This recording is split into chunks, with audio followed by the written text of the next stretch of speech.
Boa noite, amigos. É com muita alegria que chegamos mais uma vez com a exposição da Palavra de Deus.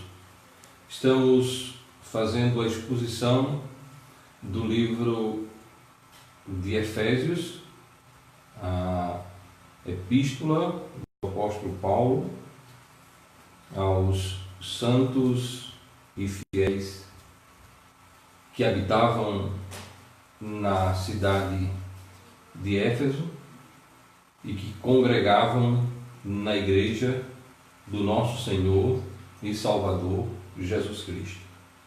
É uma alegria imensa poder compartilhar da santa palavra de Deus para os nossos amigos.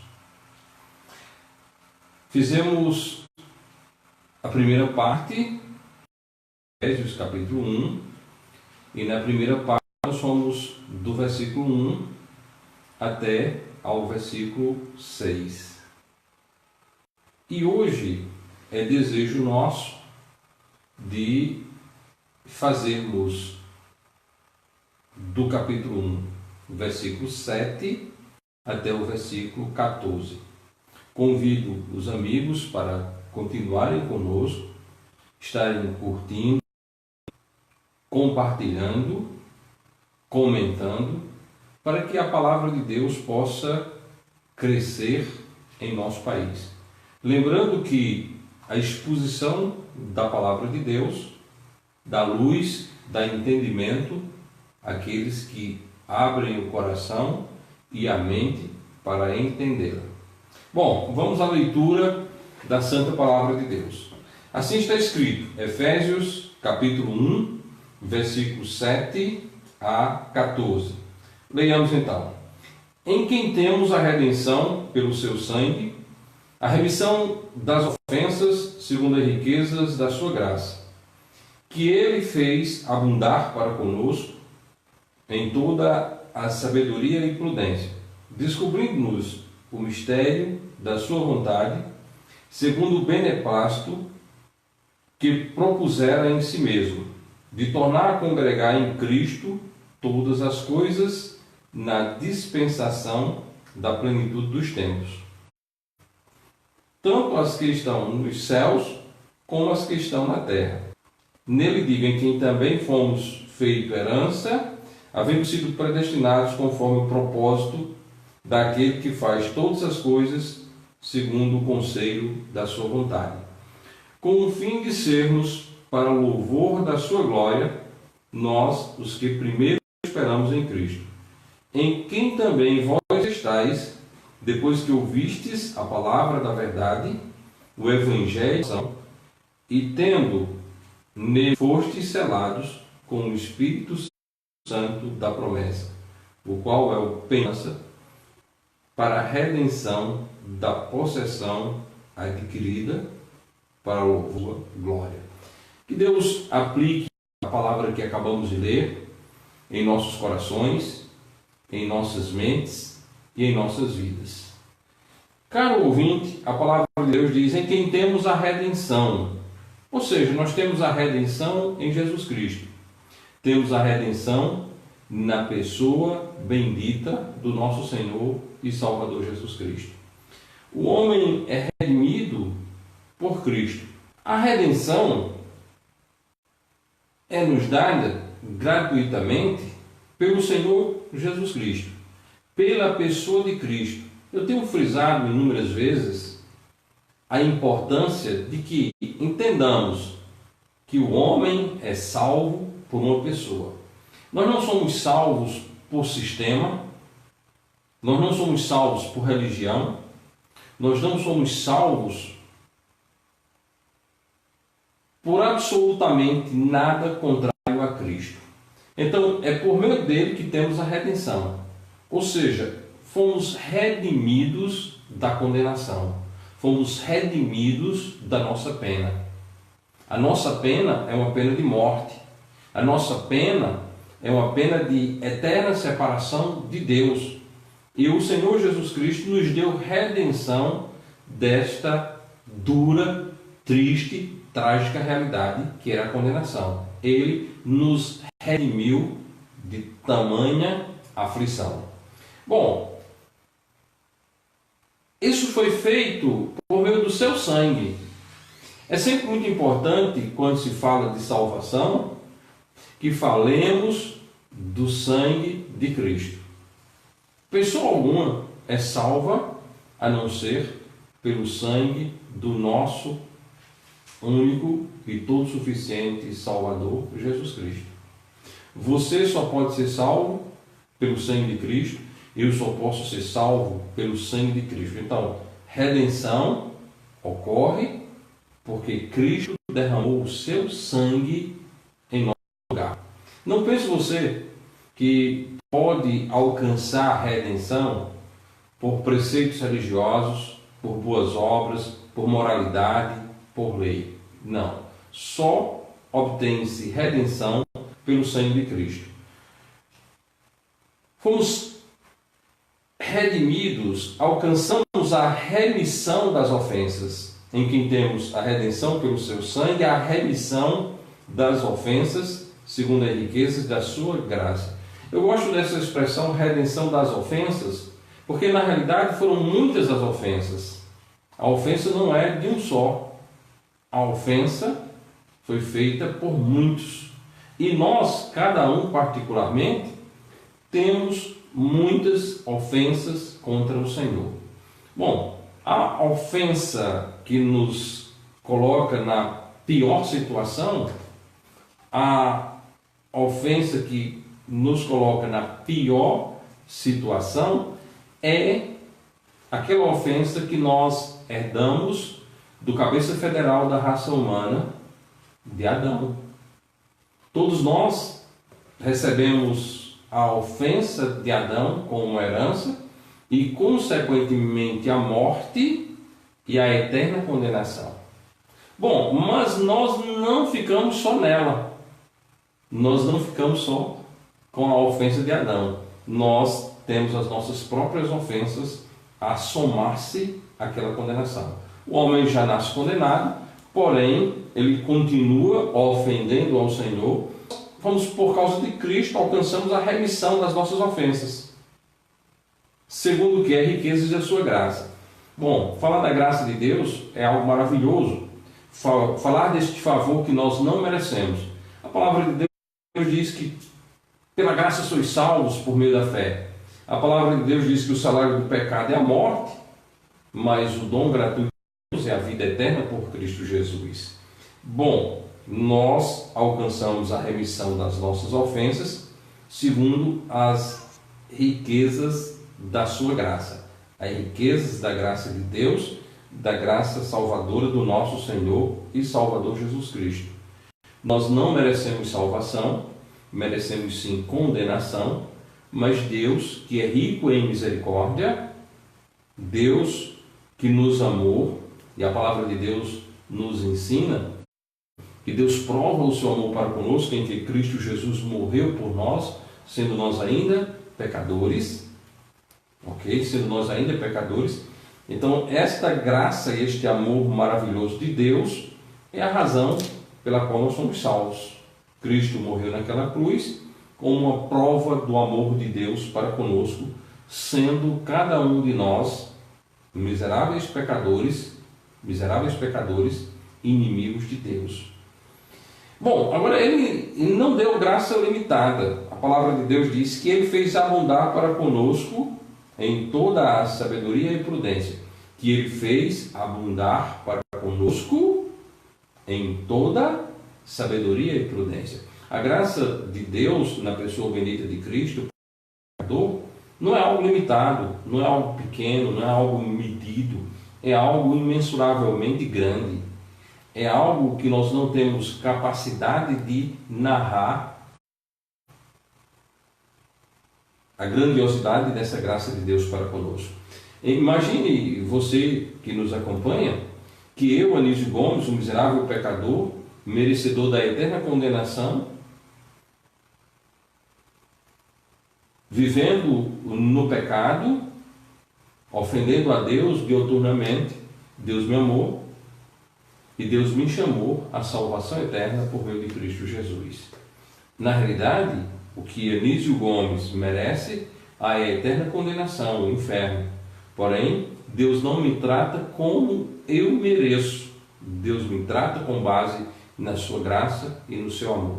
Então Ele me redimiu, Ele me deu redenção, Ele operou em mim a remissão das ofensas cometidas anteriormente, que Ele fez por meio da graça, que Ele fez abundar para conosco, para com todos nós que estamos em Cristo Jesus, para com todos nós que cremos em Cristo Jesus. E Ele fez isso com sabedoria e prudência. No Evangelho não existe absolutamente nada por acaso. Toda a perspectiva que Deus nos dá por meio do Evangelho, Ele nos dá de forma sábia e de forma prudente. Infelizmente, tem muitas pessoas que não sabem o que é o Evangelho, tem muitos que pregam outro Evangelho, tem muitos que pregam um Evangelho falsificado, e isso só atrapalha a pregação do verdadeiro Evangelho. O Evangelho de Cristo ele é sábio e prudente. O Evangelho de Cristo não opera confusão, porque Deus não é Deus de confusão. O Evangelho de Cristo promove a paz, é poder de Deus para todo aquele que crê. Então não há imprudência nem falta de sabedoria no Evangelho. Quando nós encontramos nas manifestações religiosas tidas como evangélicas nos dias atuais, nos dias contemporâneos, nós encontramos muitas atitudes contrárias à sabedoria e à prudência. Mas isso não tem nada a ver com o Evangelho. São falsificadores da palavra de Deus. São pessoas que falsificam a prudência e a sabedoria de Deus, entregando carnalidade e humanismo. O versículo 9 diz: descobrindo-nos o mistério da sua vontade, segundo o seu beneplácito que propusera em si mesmo. Ou seja, aqui nós temos a revelação de um mistério. Deus concede nesta revelação a Paulo a descoberta de um mistério. E esse mistério aqui, do qual a palavra de Deus diz que foi descoberto, é o desejo de Deus, a vontade de Deus de congregar em Cristo todas as coisas. É o que vai nos dizer o versículo 10, certo? Essa descoberta desse mistério, esse desvendar desse mistério, que é segundo a sua vontade, que é segundo a sua bondade, e que é uma proposta sua particular, pessoal, não parte da intervenção absolutamente de mais ninguém, mas é a vontade dele, que a palavra de Deus nos diz com muita clareza, descobrindo-nos o mistério da sua vontade, segundo o seu beneplácito que ele propusera em si mesmo. Uma proposta sua, uma proposta do próprio Deus. O versículo 10 vai dizer exatamente o que é esse mistério, de tornar a congregar em Cristo todas as coisas, na dispensação da plenitude de Cristo. Aponta para Cristo. Todo o passado aponta para Cristo. Todo o futuro aponta para Cristo. Você só pode ser salvo por meio de Cristo. Então, passado, presente e futuro nas Escrituras. Bom, vivemos tempos de muita incredulidade, de muito materialismo, onde as pessoas têm literalmente esquecido de Deus. Bom, mas o plano de Deus é um plano eterno, é um plano que não pode mudar, é um plano perfeito, é um plano que não há força contrária capaz de... E nesse plano de Deus, que nos é revelado aqui, é exatamente esse congregar em Cristo todas as coisas que estão na terra e as coisas que estão nos céus. É de suma importância que você que está sendo alimentado pelo materialismo, pelo evolucionismo, pelo humanismo, que você pare um pouco e pense no que a palavra de Deus está dizendo. A palavra de Deus dá uma garantia de que na dispensação da plenitude dos tempos, Deus estará congregando em Cristo todas as coisas. as coisas que estão na terra e as coisas que estão nos céus. No versículo 11 ele diz: nele digo em quem também fomos feitos herança, havendo sido predestinados conforme o propósito daquele que faz todas as coisas segundo o conselho da sua vontade. Bom, a palavra de Deus diz aqui com muita clareza que nós estamos envolvidos nisso, que nós fomos feitos herança. Nós somos herança do Senhor. O perdido, pecador, separado de Deus, foi feito herança do nosso Senhor e Salvador Jesus Cristo. É importante que você, já é crente, você que já é salvo, entenda que você é nesse projeto, nesse plano, nessa vontade de Deus de congregar em Cristo todas as coisas. De congregar em Cristo todas as coisas. E nesse sentido, todo aquele que crê em Cristo deve saber que foi feito herança e, para ser herdeiro, você foi predestinado. Havendo sido predestinado conforme o propósito daquele que faz todas as coisas. Conforme o propósito de Deus. Não foi o teu propósito, não foi o meu propósito, não foi o propósito da carne nem do sangue, não foi o propósito religioso, mas o propósito de Deus que te fez herdeiro de Deus. Que nesse plano de Deus, nesse mistério de Deus que nos é revelado aqui, nesse mistério que ele propôs em si mesmo, o crente salvo por Cristo é herança. Isso deve nos deixar muito felizes. Digo eu, mais do que felizes, porque isso é uma grande bem-aventurança para a honra e glória tão somente de Deus. Bom, no versículo 12 ele vai dizer: com o fim de sermos para o louvor da sua glória, nós os que primeiramente esperamos em Cristo Jesus. Nós o que primeiramente esperamos em Cristo Jesus.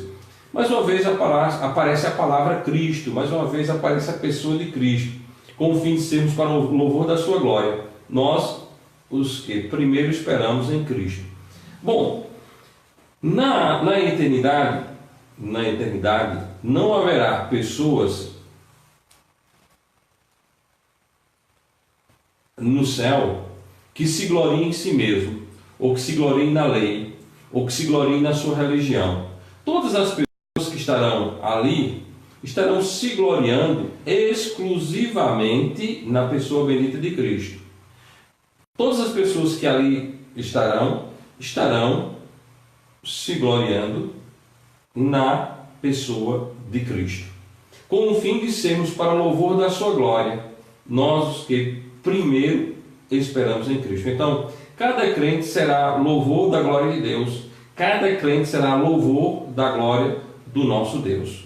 Nós não traremos louvores para nós mesmos, nós não traremos louvores para o 13.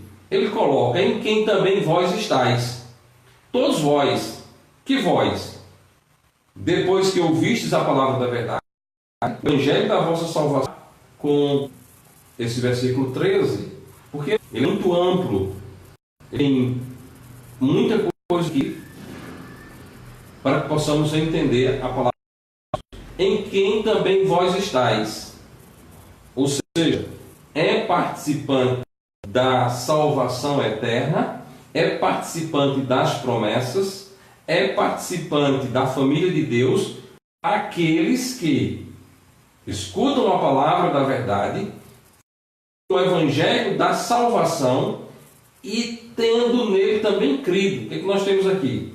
A pessoa é salva por ouvir a palavra da verdade, que é o evangelho da vossa salvação, e tendo nele crido. Ninguém vai ser salvo sem crer.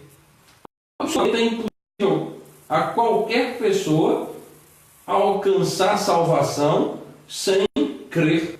É necessário que crer salvo. Sem fé em Jesus não há salvação eterna. Então aqui nós temos: ouviu a palavra da verdade. O que é a palavra da verdade? O evangelho da vossa salvação. Tendo nele também crido. O homem tem a inteira certeza da sua esperança, tenha inteira certeza da sua esperança, escuta o Evangelho da salvação e crê nele. O camarada passa a ser selado com o Espírito Santo da promessa, selado com o Espírito Santo da promessa. Todo crente é selado com o Espírito Santo da promessa. Todo crente é selado com o Espírito Santo da promessa. Então, medita no que a palavra de Deus diz, entende o que a palavra de Deus diz. O crente é selado com o Espírito Santo da promessa. Então, tenha cuidado com as ações de muitos que chamam os crentes para buscar o Espírito Santo, pedir o Espírito Santo. Todo crente, todo e qualquer crente salvo por Cristo, no ato da sua salvação, recebeu, é selado pelo Espírito Santo da promessa. E qual é o papel fim do Espírito Santo na nossa salvação? O versículo 14 vai responder: o qual é o penhor da nossa herança para a redenção da possessão adquirida para o louvor da sua glória. O Espírito Santo é o penhor da herança. O Espírito Santo é o penhor da herança como garantia da redenção da possessão adquirida.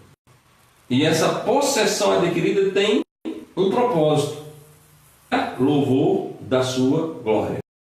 Garante a redenção dessa possessão que foi adquirida, que é para o louvor da sua glória. Mais uma vez nós vamos encontrar o louvor da sua glória.